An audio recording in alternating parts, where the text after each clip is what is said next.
Episode 26 special invitation. समर्थ ने इस बात को धीमे से कहा था और उसने तो खुद भी इस बात को दिल पर नहीं लिया था, लेकिन उसने इस बात की उम्मीद नहीं की थी कि उसके कहे गए ये वर्ड्स आराम कर रहे उस बूढ़े जादूगर वरुण को अचानक से अपनी आंखें खोलने और सीधे होकर बैठ जाने पर मजबूर कर देंगे। और फिर वही हुआ जिसका समर्थ को डर था। वरुण उसे घूर कर देखने लगा। हैरान होते हुए उसने समर्थ से पूछा, तो तुम ये कह रहे हो कि वो काले जादू के रहस्य वाली किताब में से सेन फॉर्मूला के बारे में बात कर रहा था और उसने असेस किया कि उसमें लिखी हुई 7 स्ट्रिंग थ्योरी में कोई गड़बड़ी है, यही कह रहे हो ना? हाँ, यही बात थी जो उसने कही थी। उस बात में थोड़ा कम या ज्यादा शब्द हो सकता है, लेकिन मतलब वही था। समर्थ अपने गुरु के इस तरह के सडन रिएक्शन को देखकर थोड़ा परेशान हो गया। यह पूरी तरह से इम्पॉसिबल नहीं है। वरुण मुस्कुराया और अपना जादू चलाने लगा। एक पतली उंगली हवा में लहराई। उस उंगली के ऊपरी हिस्से पर एक बहुत बड़ी तादाद में अच्छी खासी रूहानी तिलस्मी ताकतें इकट्ठा होने लगी। एक ऐसा उजाला दिखाई दिया जिसे नंगी आंखों से देखा जा सकता था। वो आसमान से बहुत तेज आता हुआ समर्थ की आंखों के सामने दिखाई दिया और उसके तुरंत बाद ऐसा लगा जैसे स्पेस का पूरा एरिया उसकी आंखों के सामने 2 हिस्सों में बंट गया था। सफेद रोशनी से बना हुआ एक पर्दा उसके सामने दिखाई दिया। इस रोशनी के पर्दे में एक जवान जादूगर एक डेस्क पर बैठा हुआ था। वो यूं ही आराम से बैठकर एक बुक पढ़ रहा था। जब वो अपने आप से ही कुछ धीरे धीरे बोल रहा था तो उस वक्त उसके चेहरे पर बार बार एक मुस्कुराहट आ रही थी।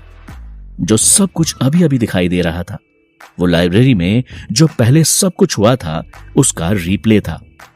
उस हाई लेवल मैजिशियन वरुण ने अपनी उस वक्त की याददाश्त का इस्तेमाल करके यहां तक कि उस सीन को भी याद किया जो कि लगभग 10,000 साल पहले हुआ था। तो फिर उस अकेले सीन की तो बात ही छोड़ो जो कि अभी पास में अभी अभी हुआ था। ऑफ कोर्स जितना ज्यादा हाल ही में इंसिडेंट हुआ होगा सीन भी उतना ज्यादा क्लियर रहेगा। यहां तक कि अभी वो सीन उस लाइट कर्टन में इतना क्लियर था कि उस नौजवान जादूगर के बाल तक साफ नजर आ रहे थे। यहां तक कि समर्थ भी अपने गुरु के पीछे खड़ा हुआ बिना किसी परेशानी के सारी चीजें देख पा रहा था। वहां उस सीन में दिखाई दे रहे उस नौजवान जादूगर के हाथों में सेन फॉर्मूला की बुक थी। साफ नजर आ रहा था कि वो कितनी तेजी से उस किताब के पन्नों को पलट रहा था और उसके चेहरे पर एक अजीब सी मुस्कुराहट पूरे वक्त बनी हुई थी।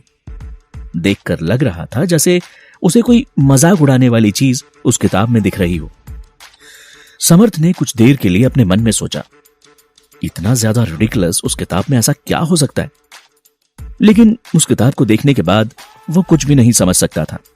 वहीं उसके सामने मौजूद और उस हाई लेवल मैजिशियन को देखकर ऐसा लग रहा था जैसे उसने किसी बात को नोटिस कर लिया था और अचानक से एक हैरानी को उसके चेहरे पर साफ देखा जा सकता था। जब महेंद्र मंडल उस किताब के पन्नों को पढ़ते हुए 12th पेज पर पहुंचा तो उसने अपनी उस किताब को नीचे रख दिया। इसके बाद उसके चेहरे पर जो मुस्कुराहट थी वो और भी ज्यादा मजाक उड़ाने वाली हो गई थी। पर महेंद्र ने हंसी उड़ाते हुए अपने हाथ अपने गालों पर रख लिए थे। शुरुआत में वरुण के चेहरे पर भी हैरानी साफ नजर आ रही थी, लेकिन उसे जब यह बात महसूस हुई कि वो नौजवान जादूगर महेंद्र मंडल कुछ बड़बड़ा रहा था, उसका चेहरा अचानक से पीला पड़ गया। उसके जिस राइट हैंड ने उस याददाश्त को वापस लाने के लिए जादू किया था वो कांपने लगा, जिसकी वजह से वो रोशनी का बना हुआ पर्दा भी कांपने लगा और इस वजह से उस इमेज का फोकस जाता रहा। गुरुजी, आप समर्थ को हैरानी के साथ साथ चिंता भी होने लगी। ये इतने सालों में पहली बार हुआ था कि उसके गुरु ने अपने आप को उस सेज टावर में खो सा दिया था। ऐसा कुछ नहीं है। जब वरुण ने उस याददाश्त वाले जादू को बिखेर दिया तो उसने अपना सिर हिलाया। वो पहले ही अपनी स्टेबिलिटी खो चुका था। उसने समर्थ से कहा, ओके, पहले तुम यहां से जाओ, मुझे कुछ चीजों के बारे में कुछ सोचना है, ठीक है? हाँ गुरुजी। जब समर्थ बाहर चला गया उस स्टडी रूम में एक बार फिर से खामोशी लौट आई। वरुण थोड़ी देर के लिए बिल्कुल खामोश बैठ गया और फिर खड़ा हुआ। वो अपने कमरे के एक डेस्क के पास गया जो कि कमरे के एक कोने में रखा हुआ था, और वहां पर बैठकर उसने एक लेटर लिखना शुरू कर दिया। यह लेटर स्टार सेज जयेश को लिखा गया था, जो कि ईस्ट एरिया के सबसे महान 3 जादूगरों में से एक था। उन्हें इसलिए भी जाना जाता था क्योंकि उन्होंने वरुण को 20 साल पहले पढ़ाया था। वरुण ने अपने उन गुरु को वो सारी बातें लिख दी जो उसने उसके याददाश्त वाले जादू से देखी थी। उसने अपने चेले समर्थ को यह बात नहीं बताई कि महेंद्र मंडल वो पहला शख्स नहीं था जिसने इस बात को ढूंढ निकाला था कि 7 स्ट्रिंग थ्योरी में कुछ तो गड़बड़ थी। जो वर्ड्स महेंद्र मंडल ने कहे थे, उसने वरुण को यह बात याद दिला दी थी कि वैसे ही सब उससे पहले भी किसी और जादूगर ने कहा था, और वो जादूगर थे स्टार सेज 3 इंचार्जेस में से एक जादूगर जयेश। कुछ साल पहले सेज टावर में इस बात को लेकर 7 स्ट्रिंग थ्योरी पर एक रिसर्च हुई थी, और उस रिसर्च वर्क के इंचार्ज स्टार सेज जयेश थे। उस वक्त उन्होंने भी एकदम ठीक वैसे ही शब्द कहे थे जैसे कि अभी महेंद्र मंडल ने कहे थे कि 7 स्ट्रिंग थ्योरी में सिंपली एक गड़बड़ थी। ये कोई नहीं जानता है कि उन्होंने अपनी इस रिसर्च को वाइंडिंग रोड पर रहने वाले ना जाने कितने जादूगरों को भेजा था, लेकिन उस वक्त जो रिसर्च 7 स्ट्रिंग थ्योरी पर क्लाउड टावर में की गई थी, उसमें कोई भी ज्यादा प्रोग्रेस नहीं हो पाई थी। उसमें ऐसी बहुत सारी खास बातें थी जिनकी कमी थी और जिसकी वजह से यह प्रोजेक्ट वीक होकर रुक गया था। लेकिन अभी अभी जब वरुण की नजर सेन फॉर्मूला के 12th पेज पर गई, उस नौजवान जादूगर महेंद्र मंडल ने धीरे से अपने मुंह में कुछ सेंटेंसेस अपने आप से कहे। उस वक्त के लिए जो याददाश्त वाले जादू से देखा गया था, उसमें ठीक तरह से आवाज सुनाई नहीं दी थी, इसलिए वरुण एक्चुअली उस बात पर साफ तौर पर श्योर नहीं हो पाया था जो कि महेंद्र मंडल ने कही थी। लेकिन क्योंकि वरुण ने इस जादू का इस्तेमाल पहले भी बहुत बार किया था, इसलिए वो लिप रीडिंग में भी माहिर हो गया था। एक बात तो पक्की थी कि जादूगर महेंद्र ने जो कुछ भी कहा था वो संस्कृत लैंग्वेज में था। उनके वर्ड्स में उस इंपॉर्टेंट डिटेल्स के 4 खास पॉइंट्स थे, और ये बात पक्की थी कि वो 4 इंपॉर्टेंट पॉइंट्स वही थे जो कि 7 स्ट्रिंग थ्योरी को गलत साबित कर सकते थे। यही वो बात थी जिसकी वजह से वरुण इतने ज्यादा बेचैन थे। जब वरुण ने लेटर लिखकर पूरा कर लिया, उसके बाद उसने लिफाफे को बंद किया और समर्थ को वापस उस कमरे के अंदर बुलाया। उसने समर्थ से कहा, इस लेटर को क्लाउड टावर में भिजवा दो। यह लेटर स्टार सेज जयेश के लिए है। समर्थ ने उसे विश्वास दिलाया, जी हां बिल्कुल, मैं इस बात का ख्याल रखूंगा कि काम श्योरली हो जाए। इसके बाद वरुण ने कहा, अरे हां, कल जब महेंद्र मंडल यहां पर आए तो उसे यहां पर इनवाइट कर देना। कुछ ऐसी बातें हैं मेरे मन में जो मैं उससे पूछना चाहता हूं, ठीक है? मैं ऐसा कर दूंगा गुरुजी। जब समर्थ दोबारा उस स्टडी रूम से बाहर निकला, उसके दिमाग में बहुत सारे डाउट्स और हैरानी थी। आफ्टर ऑल वरुण का स्टडी रूम बिल्कुल भी कोई ऐसी जगह नहीं थी जहां पर कोई भी ऐसे ही आ जाता। उनमें से एक जहाज नगर का रिच बिजनेसमैन था और दूसरा एक महान जादूगर, और यहां तक कि ये कामयाबी भी उसने सिर्फ 30 साल से भी कम उम्र में हासिल की थी। इसके साथ ही वो दोनों बाप बेटे अपने साथ एक ऐसा बड़ा प्लान लेकर आए थे जो कि उन्होंने कई महीनों में बनाया था। जादूगर महेंद्र ने ऐसा खास क्या कहा था, लेकिन उसने वो जो कमेंट किया था जिसमें उसने कहा था गड़बड़, उसने समर्थ के गुरुजी को खुद पर काबू खो देने के लिए मजबूर कर दिया था, और इसके साथ ही उन्हें याददाश्त को दिखलाने वाला वो जादू इस्तेमाल करने पर भी मजबूर कर दिया था। और अब यहां तक कि वरुण ने उस जवान जादूगर महेंद्र को अपने स्टडी रूम में बात करने के लिए भी इनवाइट कर दिया था।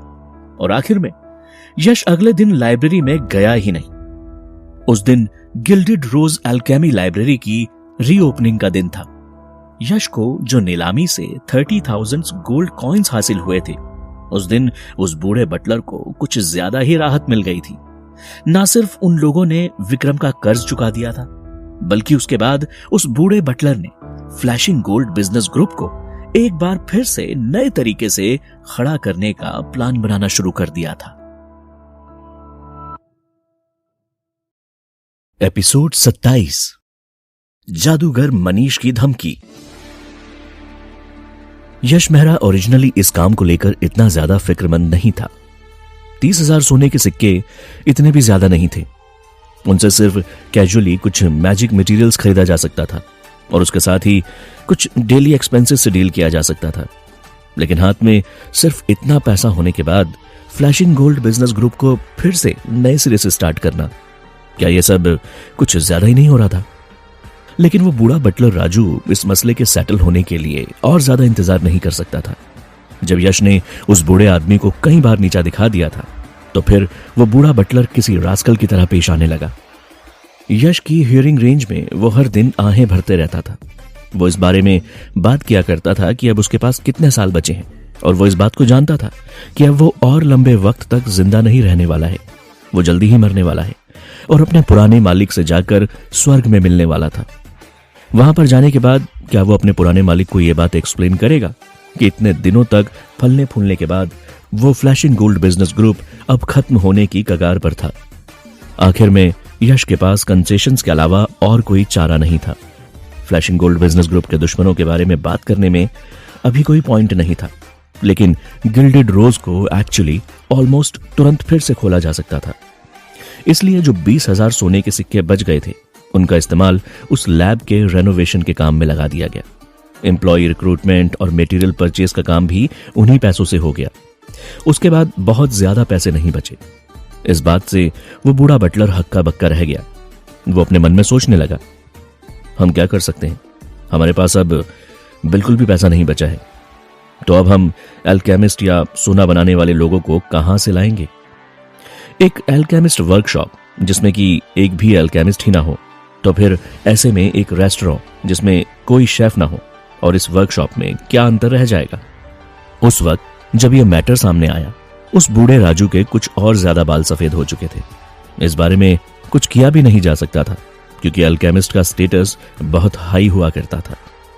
यहां तक कि अगर इस काम के लिए 20,000 गोल्ड कॉइन्स का इस्तेमाल किया भी जाता तो भी इसका इस्तेमाल करके अगर वो टॉप लेवल के अल्केमिस्ट को उसकी वेजेस पे करने की सोचते तो शायद उसे 2 महीने तक ही पे कर पाते। अकेले अब अगर इस बारे में बात की जाए तो उनके हाथों में कुछ 100 गोल्ड कॉइन्स ही बचे हुए थे।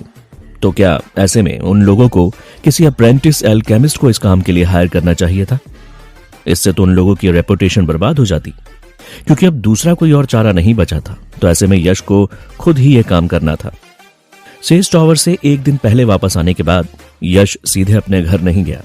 इसके बजाय वो सीधे सीधे अपनी एल्केमी लेबोरेटरी गिल्डेड रोज में पहुंच गया। उसने पिछली रात को बचे हुए कुछ चीप मटेरियल्स का इस्तेमाल करते हुए दर्जनों औषधियां और लिक्विड्स बनाए। इस काम को करने के लिए यश ने कुछ मैजिक आर्मर्स और मैजिक वेपन्स का इस्तेमाल किया। जहां तक की बात मैजिक टूल्स की थी, तो इस वक्त यश के पास इतनी पावर नहीं बची थी कि वो इस बारे में कुछ कर पाता। उसे इन घटिया मटेरियल्स ने रोक लिया था। यहां तक कि अगर यश को जिस युग से वो आया था उस युग का नॉलेज इस एरा में भी था, लेकिन जब पास में ही कुछ ना हो तो ऐसे में वो नॉलेज भी कोई चमत्कार नहीं कर सकती थी। और जहां तक की बात ग्रैंड रीओपनिंग की थी, तो उसके बारे में यश को परेशान होने की जरूरत ही नहीं थी। वो पूरा काम तो उस ओल्ड बटलर के हाथों में था। यश ने सिंपली अपने एक रात के काम के नतीजे उस बूढ़े बटलर के हाथों में सौंप दिए थे और वही गिल्डेड रोज लेबोरेटरी में अपने सोने के लिए जगह तलाश ली थी। पूरी रात भर कड़ी मेहनत करने के बाद यहां तक कि कोई एनर्जेटिक एल्केमिस्ट भी इन सारी बातों को हैंडल नहीं कर सकता था। यश के पास जो रूहानी जादुई ताकतों का भंवर था, वो और किसी दूसरे जादूगर की जादुई ताकतों से कहीं ज्यादा ताकतवर था। वही उसके दिमाग में जो अल्केमी का नॉलेज था, वो इस युग के किसी भी शख्स के पहुंच से परे था। यहां तक कि ऐसी बहुत सारी प्रॉब्लम्स थी जो इस युग में उसी की तरह ये सब काम करने वाले लोग सेटल नहीं कर पाते थे। वो यश के लिए कैजुअल मैटर्स हुआ करते थे। लेकिन अगर मामला ये भी था, तब भी इस रात ने तो यश की पूरी एनर्जी खा ली थी। ऐसे में जो रूहानी जादुई ताकतों का वो भंवर अब तक उसके शरीर में ताकतवर था, उसका भी भंडार अब लगभग खत्म होने को था। यह बात बढ़िया होती कि अगर उसे कुछ देर आराम करने के लिए या लेटने का वक्त मिल जाता। वो दोपहर तक सोता रहा। जब सूरज डूबने वाला था तो उसे एक जोरदार आवाज ने उठा दिया। आवाज सुनकर यश गुस्से से मन में सोचने लगा, लगता है किसी को अपनी मौत से प्यार हो गया है। वो अभी भी आधी नींद में था। इससे पहले कि वो अपना चेहरा दूसरी तरफ मोड़ता, उसने सोचा कि थोड़ा और आराम कर लिया जाए। लेकिन देखकर ऐसा लग रहा था जैसे बाहर जो शख्स था वो जानबूझकर सब कुछ यश के ऑपोजिट करना चाह रहा था। इससे पहले कि यश बिस्तर से पलट पाता, उसे बाहर की तरफ से एक बहुत जोर का धमाका सुनाई दिया, धड़ाम। और वो दरवाजे की आवाज नहीं थी, दरअसल वो आवाज तो सेल्स काउंटर से आई थी। इस बार यश इस बात को और ज्यादा देर तक बर्दाश्त नहीं कर पाया और वो गुस्से से अपने बिस्तर से बाहर निकल आया। उसने अपने कपड़े पहने और दरवाजे की तरफ आगे बढ़ा। वो चिल्लाया, मैं जानना चाहता हूं कि यहां मुझे परेशान करने की हिम्मत किसने की। जब वो हॉल के अंदर आया, उसे वहां पर लोगों का एक ग्रुप दिखाई दिया जो कि एक सर्कल बनाकर खड़ा हुआ था। एक शेल्फ को तोड़कर नीचे गिरा दिया गया था, काउंटर को कुचल दिया गया था। अभी हाल ही में डेकोरेटेड किए गए हॉल में पूरी तरह से तोड़ फोड़ कर रख दी गई थी। कुछ एम्प्लॉयज ऑलरेडी भीगे हुए थे, तो वहीं दूसरी तरफ वो बूढ़ा बटलर जोर जोर से उस ग्रुप के लोगों से बहस कर रहा था। उनमें से एक नौजवान जादूगर खासतौर पर ऐसा दिखाई दे रहा था जैसे ये सारी साजिश उसी की हुई थी। सब कुछ तोड़ फोड़ डालो, तुम्हारी हिम्मत कैसे हुई मुझे फर्जी चीजें बेचने की? मुझे इस तरह से मत देखो। तुम्हें क्या लगता है मुझसे बदमाशी करना आसान होगा? मैं तुम्हें सबक सिखाकर रहूंगा, सनकी बुड्ढे। अगर जल्दी से तुमने महेंद्र मंडल को मेरे हवाले नहीं किया ना, तो ना सिर्फ मैं ये चोरी वाली शॉप तोड़ दूंगा, बल्कि इसके साथ ही मैं बिजनेस ग्रुप यूनियन और महानगर के लोगों के बीच में भी जाऊंगा और उन्हें बताऊंगा कि फ्लैशिंग गोल्ड बिजनेस ग्रुप कितना ज्यादा बेशर्म है। उस बूढ़े बटलर ने उस आदमी से कहा, इस जगह से तुरंत बाहर निकल जाओ, यहां पर तुम्हें किसी ने बुलाया नहीं था, समझे? बूढ़े बटलर ने गजेंद्र मंडल का 20 साल तक साथ दिया था। वो फ्लैशिंग गोल्ड बिजनेस ग्रुप उसके लिए उसकी जान से भी ज्यादा बढ़कर था। मनीष को इस तरह से फ्लैशिंग गोल्ड बिजनेस ग्रुप की इंसल्ट करते हुए देखकर उस बूढ़े आदमी का गुस्सा फूट गया और इस बात का ख्याल रखे बिना कि वे लोग उसके कस्टमर्स थे या नहीं, उसने मनीष को धक्का देकर वहां से बाहर निकलने के लिए अपने हाथ उठा लिए। वो ओल्ड बटलर एक ऑर्डिनरी पर्सन था, तो अगर वो अभी अपनी उम्र से 20 साल छोटा भी रहा होता, तब भी वो एक जादूगर को डराने में कामयाब नहीं हो पाता। लेकिन मनीष सिंपली उस बूढ़े बटलर की तरफ बिल्कुल भी ध्यान नहीं दे रहा था और वो बहुत ज्यादा एक्साइटेड था। वो इशारे करते हुए बात कर रहा था और बोलते वक्त उसके मुंह से लार टपक रही थी और इसीलिए उसे धक्का देकर बाहर कर दिया गया और वो लड़खड़ाने लगा। सन की बुड्ढे, तुम्हारी इतनी हिम्मत कि तुम मुझे मारो। इस वक्त मनीष के चेहरे पर नफरत नजर आ रही थी। उस ताकतवर जादूगर मनीष को 60 साल के बूढ़े बटलर ने लगभग जमीन पर धकेल ही दिया था। अगर ये बात फैल गई तो क्या कोई मनीष की इज्जत करेगा? अचानक से मनीष के मन में यही सवाल आया। एपिसोड 28, मुआफी और मुआवजा। बूढ़े राजू से धक्का मिलने के बाद मनीष की आंखों में गुस्सा उतर आया और उसके हाथों में रखी हुई जादू की छड़ी एक्टिवेट हो गई। उस छड़ी के आखिर में लगा हुआ वो रत्न धधकती हुई आग छोड़ने लगा। कोशिश करके देखो। यश मेहरा अब तक इस बहस के बीच में आ चुका था। हालांकि उसके चेहरे पर अभी भी मुस्कुराहट झलक रही थी, लेकिन उसके आसपास जिस तरह से रूहानी तिलस्मी ताकतें फ्लक्चुएट कर रही थी, उसे देखकर वहां मौजूद हर एक शख्स जानता था कि अगर मनीष ने हिलने की हिम्मत भी की तो महेंद्र मंडल और ज्यादा पोलाइट नहीं रहेगा। महेंद्र मंडल, तुम भी यहां पर हो? चलो अच्छी बात, सही मौके पर आ गए। महेंद्र को वहां आता देखकर मनीष की इतनी हिम्मत नहीं हुई कि वो उस बूढ़े बटलर पर हमला कर सके, लेकिन उसका एटीट्यूड अभी भी रुबाबदार बना हुआ था। उसने आगे कहा, मैं यहां पर अच्छे इरादे के साथ आया था और मैं अपने साथ कुछ दोस्तों को भी लेकर आया हूं ताकि तुम्हारे गिल्डेड रोज की रीओपनिंग पर तुम्हें कुछ बिजनेस मिल सके। लेकिन मुझे तुमसे ये उम्मीद नहीं थी कि तुम फेक आइटम्स बेचोगे। मेरे दोस्तों ने तुम्हारी बनाई हुई औषधि को पिया था और अब उन्हें कुछ परेशानी होने लगी है, तो अब तुम्हें उन्हें कॉम्पनसेट करना होगा, समझ गए? यश ने बात का जवाब दिए बिना कहा, मैं इस बात को जानता हूं कि ये ड्रैगन आई जैम है और ये बहुत ज्यादा कीमती है, लेकिन तुम्हें इसे मुझे दिखाने के लिए ऊपर उठाने की जरूरत नहीं है। यश के और भी ज्यादा नजदीक आने के बाद उसने पहले मनीष के हाथों से उसके जादू की छड़ी को फेंक दिया और फिर उसने मनीष से कैजुअली पूछा, वैसे तुम कौन सी औषधि की बात कर रहे हो जो तुम्हारे दोस्तों ने पी ली? हाँ, मनीष ने बिना हेजिटेशन के जवाब दिया, अरे वही, वो हीलिंग लिक्विड। उसने आसपास पहले पूछा था, और healing liquids truly first rate liquids थे। महानगर में ऐसे बहुत सारे अल्केमिस्ट थे जो कि बहुत ज्यादा इफेक्टिव हीलिंग लिक्विड्स बना सकते थे, और उन सभी का स्टेटस बहुत हाई था।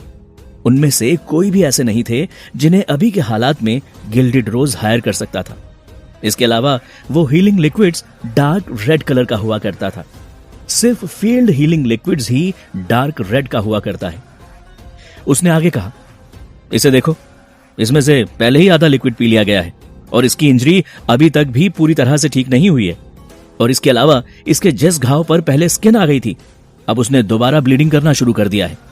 इसी बीच मनीष ने अपने सबऑर्डिनेट से एक स्ट्रेचर लाने को कहा, और उसने अपने दोस्त की हालत को यश को समझाया। उसका दोस्त एक नौजवान लड़का था जो कि अभी अपनी 20 की उम्र पार कर चुका था, और इस वक्त वो स्ट्रेचर पर लेटा हुआ था। उसके दाहिने हाथ में एक जख्म था, और जब उसके हाथों में लगा बैंडेज खोला गया तो एक गहरा और लंबा कट साफ दिखाई देने लगा। साथ ही उसके ऊपर जो खून के धब्बे और जख्म का बचा हुआ हिस्सा था, वो सचमुच ठीक होकर बीच में से अलग अलग हिस्सों में बट गया। मनीष ने यश को धमकाना जारी रखा, मैं जानता हूं कि तुम्हारे पास अभी भी पैसे नहीं है, और तुमने अपने चाचा का कर्जा अभी अभी चुकाया है, लेकिन श्योरली उस बहाने का इस्तेमाल करना अभी तुम्हारे काम नहीं आने वाला। हमारी फ्रेंडशिप के लिए मैं मेरे पिता से बात करूंगा, अगर वो तुम्हारी मदद कर सके तो ठीक है, लेकिन तुम्हारे उस फेक लिक्विड का क्या? मनीष के चेहरे पर इस वक्त दुख और संजीदगी दोनों ही एक्सप्रेशंस दिखाई दे रहे थे, लेकिन अंदर ही अंदर वो बहुत ज्यादा खुश हो रहा था। सेज टावर में तुमने मेरी बेइज्जती करने की हिम्मत की थी ना, तो इसीलिए आज मैं तुम्हारी वर्कशॉप को खत्म कर दूंगा और तुम्हारे ही लोगों के सामने तुम्हारी बेइज्जती अलग करूंगा। सच तो यह है कि जिस बेवकूफ को मैं अपना दोस्त बनाकर लाया हूं, मैंने कुछ 100 गोल्ड्स खर्च करने के बाद इसे हायर किया है, और मेरे कहने के बाद वो मेरी बात को मान भी गया। उसके दाहिने हाथ पर जो जख्म था उसे उसने वापस से खोलकर ताजा कर लिया है। और जहां तक इस हीलिंग लिक्विड की बात है, तो मेरे लोगों ने पहले ही उसमें से आधा लिक्विड फेंक दिया था। अब जो उसमें आधा बचा हुआ है वो लोगों को सबूत के तौर पर दिखाने के लिए काफी है। इस लड़के की गवाही और इस लिक्विड के सबूत के साथ तुम पक्का परेशानी में पड़ जाओगे। मनीष को महसूस होने लगा कि महेंद्र मंडल का भविष्य वो इस दुकान को बंद करने के बाद बर्बाद कर देगा। उसने यश से पूछा, अब तुम क्या कर लोगे? हाँ? मनीष इस बात की प्लानिंग करने लगा। उसने कहा, वो हीलिंग लिक्विड सचमुच सच्चा नहीं है, बल्कि एक मजाक है। तुम दूसरे लोगों को धोखा दे सकते हो, लेकिन अगर तुम ये सोचो कि तुम मुझे धोखा दे दोगे तो तुम सपना देख रहे हो। ट्विन मून्स बिजनेस ग्रुप के पास अपना एक महान अल्केमिस्ट है, और उसने अपना सीना पीटते हुए इस बात की गारंटी ली है कि यह dark red healing liquid definitely एक फील्ड प्रोडक्ट है। उसने धमकी भरे लहजे में कहा, तुम्हें क्या लगता है मैं कोई लाचार आदमी हूं? मेरे दोस्त का इतना नुकसान हुआ है, तुम्हारा यह गिल्डेड रोज अपने आप को समझता क्या है? हाँ, अब मेरे पास तुम्हारे लिए एक बहुत ही सिंपल सा सजेशन है। तो पहले तो तुम मेरे दोस्त को मुआवजा दो। मेरे हिसाब से 10,000 गोल्ड कॉइन्स काफी रहेंगे, ठीक है? और अगर तुम इतना पैसा नहीं दे पाओ तो इसका मतलब तो डेफिनेटली तुम्हारे अंदर सिंसियरिटी की कमी है। फिर इस केस में तुम्हें इस बात को एडमिट करना पड़ेगा कि गिल्डेड रोज ने फेक लिक्विड बेचा था, जिसने मेरे दोस्त को नुकसान पहुंचाया, और इसके साथ ही तुम्हें इस बात की गारंटी भी लेनी पड़ेगी कि तुमसे ऐसी गलती दोबारा नहीं होगी। समझ गए? मनीष खुद भी ये बात जानता था कि ये कंडीशंस बहुत ज्यादा हार्श थी, लेकिन पूरा का पूरा महानगर इस बात को जानता था कि फ्लैशिंग गोल्ड बिजनेस ग्रुप दिवालिया हो चुका था, और गजेंद्र मंडल का बेटा अपने चाचा का बकाया पैसा बहुत मुश्किल से लौटा पाया था। तो फिर ऐसे में यह कैसे हो सकता था कि मुआवजे के तौर पर महेंद्र मंडल 10,000 गोल्ड कॉइन्स चुका पाए? इसके साथ ही मुआवजे का मामला सेटल होने से पहले महेंद्र को लोगों के सामने माफी भी मांगनी थी, और इस बात को भी एडमिट करना था कि उसका बेचा हुआ वो लिक्विड नकली है। ये तो सच में एक बहुत बड़ी बेइज्जती होती। इसके बाद महानगर में अपना सिर उठाकर चल पाना महेंद्र मंडल के लिए बस एक सपना ही रह जाता। बेशक जब दोनों कंडीशंस महेंद्र के सामने रखी गई, तो मनीष ने पहले ही मुआवजे को लेकर झंझट करने की तैयारी कर रखी थी। इसीलिए जैसे ही वक्त आया तो फिर यह बढ़िया होगा कि वो अपनी दूसरी कंडीशन पर अड़ जाए। जहां तक बात 10,000 गोल्ड कॉइन्स की थी, तो मनीष को उस बात की ज्यादा परवाह नहीं थी, क्योंकि उसके पास पैसे की कोई कमी नहीं थी।